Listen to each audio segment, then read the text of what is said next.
Gold, trusted gold buyers. మీరు తాకట్టు పెట్టిన బంగారాన్ని విడిపించి ఈ రోజు ఉన్న మార్కెట్ ధరకు కొనబడను.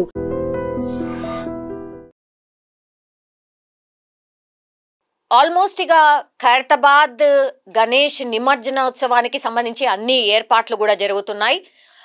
ఆల్రెడీ ఆ వర్క్ కూడా స్టార్ట్ అయిపోయింది. అండ్ నిన్న అర్ధరాత్రి వరకే 12 గంటల వరకే ఖైరతాబాద్ మహాగణనాథునికి సంబంధించిన దర్శనాలన్నింటినీ కూడా నిలిపివేశారు.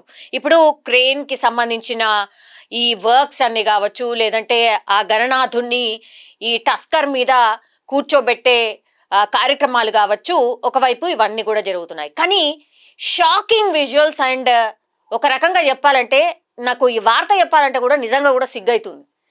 ఎంత ఘోరం అసలు. ఇప్పుడు మీరు ఆ మహాగణనాథుణ్ణి దర్శించుకోవడానికి ఎక్కడెక్కడికెళ్ళో భక్తులు వస్తారు, భక్తితోనొస్తారు. విఘ్ననాయకుడిని మొక్కి మమ్మల్ని చల్లగా చూడు దేవుడా అని, అట్లాగే మా మొక్కులు ఏమన్నా ఉంటే తీర్చు దేవుడా అని మొక్కే వాళ్ళు చాలా మంది ఉంటారు. ఇక కొంతమంది పక్కన మీకు స్క్రీన్లో ప్లే అవుతుంది చూడండి ఒకసారి ఆ విజువల్. ఎవరైనా సరే మీ ఇళ్ళల్లో కూడా ఆడపిల్లలు ఉంటారు, మీ ఇళ్ళల్లో కూడా అక్క చెల్లెళ్ళు ఉంటారు, అమ్మ నాయన ఉంటారు, వీళ్ళందరూ ఉంటారు. అవి చూసిన తర్వాత, ఈ విజువల్ చూసిన తర్వాత మీరు అందులో కనబడుతున్నారు అని తెలుసుకున్న తర్వాత ఒక్కసారి ఊహించుకోండి, మీకు కూడా ఓ అక్కనో చెల్లెనో అమ్మ నాయన ఇవన్నీ చూస్తారు కదా. 930 మందిని షీ టీమ్స్ ఆకతాయిలుగా గుర్తించి ఆడపిల్లల పట్ల ఏమంటారు దాన్ని, ఆకతాయిలు చేసే చేష్టలు ఏవైతే ఉంటాయో వాటన్నిటినీ కూడా వీడియో రూపంలో తీస్తూ, అంటే వాళ్ళకి తెలవకుండానే ఇప్పుడు మనలో లాగానే కలిసిపోయి వాళ్ళు కూడా ఈ వీడియోలోనే తీస్తున్నారు. ఎందుకంటే ఇట్లాంటి చిచ్చోరాలు, ఇట్లాంటి ఆకతాయిలు ఉంటారని తెలుసు కాబట్టే ఈ 9 రోజుల పాటు ఈ మహాగణనాథుని దర్శనం ముసుగులో ఆడపిల్లలు ఎక్కడైతే ఉంటారో అక్కడికి వెళ్ళి వీళ్ళు కూడా అందులో కలిసిపోయి దరిద్రమైన చేష్టలు చేసుడు. ఈ వీడియోలు చూసిన తర్వాతనైనా ఇంకా ఎవరైనా ఇసుంటి ఆలోచనతోని ఇంకా కూడా ఎవరైనా ఉంటే ఫస్ట్ మార్చుకోండి. షీ టీమ్స్ ఉన్నాయి కదా, షీ టీమ్స్ పట్టుకున్నప్పుడు చూద్దాంలే, షీ టీమ్స్ ఎంతమంది ఉంటారులే, ఇట్లాంటి ఆలోచనతోని ఉన్నవాళ్ళు ఎవరైనా ఉంటే అది కూడా మార్చుకోండి. మీ ఇజ్జత్ పోవడం కాదు, మీ ఇంట్లో ఉన్న వాళ్ళ ఇజ్జత్ తీసినట్టు లెక్క. అయినా ఏం పనులు ఇవి? దేవుని దగ్గరకు వచ్చినప్పుడు మీరు చేయాల్సింది ఏంది, మీరు చేస్తుంది ఏంది? ఇట్లేనా ఉండేది? మొత్తం దేశవ్యాప్తంగా ఈ మహాగణనాథుడు ఎట్లా ఉన్నాడు ఏంటి, ఇంతమంది ఇన్ని లక్షల మంది దర్శించుకుంటున్నారట, ఎక్కడెక్కడికెళ్ళో వచ్చి చూస్తున్నారట, విదేశీయులు కూడా వస్తున్నారట అని ఒకవైపేమో మన గురించి చాలా గొప్పగా చెప్పుకుంటుంటే, ఇగో ఈ షీ టీమ్స్ పట్టుకున్న వాళ్ళని చూసిన తర్వాత ఇజ్జత్ పోదా? అయ్యో మహాగణనాథుడి దగ్గరనే ఇట్లాంటి పనులు కూడా జరుగుతున్నాయి అనేసి కూడా ఈ వార్త బయటకు రాదా? ఎంత దారుణంగా ప్రవర్తిస్తున్నారు అసలు. ఇందులో 930 మందిని షీ టీమ్స్ పట్టుకుంటే అందులో 55 మంది మైనర్లట. అసలు మీకేం తెలుసు? అసలు మీ ప్రవర్తన ఎట్లుండాలి? టీనేజ్ పోరగాలి చేసే చేష్టలు ఇవ్వేనా? ఎక్కడున్నారు ఏంది మర్చిపోయి సోయి లేకుండా ప్రవర్తించడం ఇదేనా?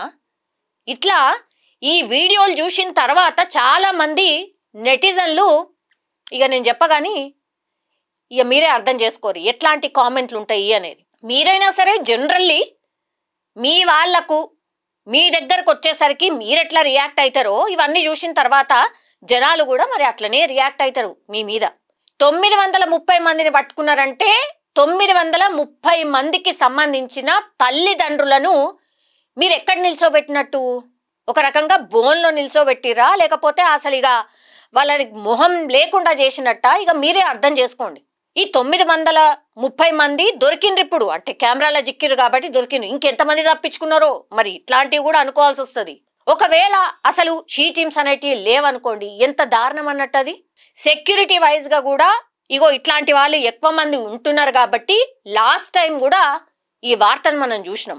నిమజ్జనోత్సవంలోనే షీ టీమ్స్ పెట్టిండ్రు. ఈ లెక్క కేవలం ఖైరతాబాద్ వినాయకుడి దగ్గర జరిగినటువంటి ఆకతాయిల లిస్ట్ మాత్రమే.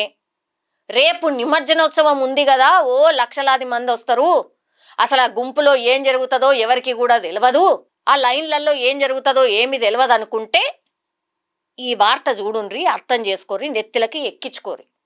లేకపోతే మీరు ఏడుంటారో తెలుసు కదా. ఈ 930 మంది ప్రస్తుతం పోలీస్ స్టేషన్లో ఉన్నారు. తర్వాత వీళ్ళని కోర్టులో కూడా ప్రవేశపెట్టబోతున్నారు. ఇక ఈ వార్త చూసిన తర్వాత మేం మారం, మమ్మల్ని ఎవరిని పట్టుకుంటారులే ఇట్లాంటి ఆలోచనతో కూడా చాలా మంది ఉంటారు. ఇది చూసిన తర్వాత కూడా మేము మారం అనుకుంటే మాత్రం మీ కర్మ. ఇక నిమజ్జనోత్సవం అయిపోతుంది కదా, అంటే సండే రోజో లేకపోతే మండే రోజో, మరి ఈ లెక్క ఎంత పెరుగుతుందా లేకపోతే తగ్గుతుందా లేకపోతే జీరో ఉంటుందా చూడాల్సిందే. నేనైతే ఆశిస్తున్నా జీరో ఉండాలని. అయినా సరే మాకు ఏమీ లేదు, మేము అన్నీ వదిలేసినాం అనుకున్న వాళ్ళు మాత్రమే వార్తల్లో నిలుస్తారు అని నేనైతే అనుకుంటున్నా. నిజంగా ప్రస్తుతం ఉన్నటువంటి సమాజం దేనికి ప్రయారిటీ ఇస్తుంది?